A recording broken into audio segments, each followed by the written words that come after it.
Now, what's truly fascinating about Dolores' father being questioned is not just that he was able to access his previous memories and sort of manufacture his own reality from them as a human would be able to, but that his core laws, which are the three things that guide his being, which is what protects guests in the park from being harmed, seem to have a loophole in them because his third reason for why he has motivation to live is for his daughter Dolores. But since he now can access his previous memories because of that photograph, which was the inciting incident for him just realizing that these violent delights have violent ends, he has the inclination to warn his daughter. It's so interesting, this sort of correlation that as a being attains sentience, its first instinct is to protect its loved ones.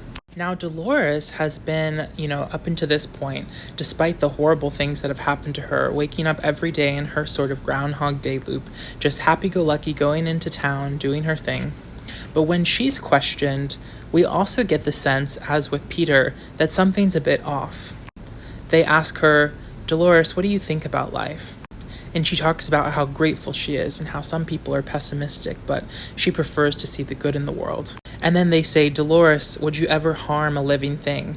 And then she jokingly says, "I could never hurt a fly." She says it in her same sort of classic Dolores, monotone voice when her emotional affect and her accent are turned off. And so Bernard and Dr. Ford are like, okay, well, we're going to recall her father, but clearly Dolores is fine.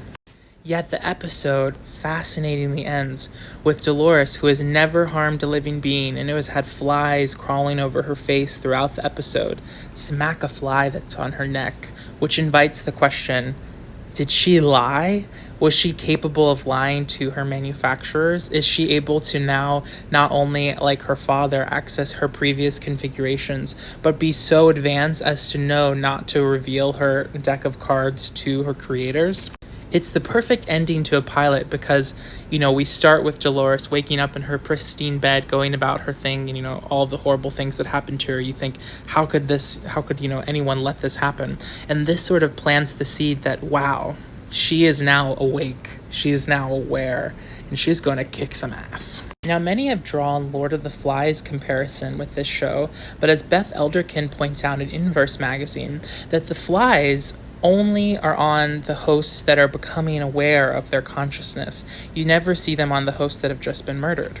And you can read here some of the mythological underpinnings of this idea, which also sheds new light on the end of the episode, in which dream interpretation would allow us to know that more than becoming sentient, Dolores is gaining agency.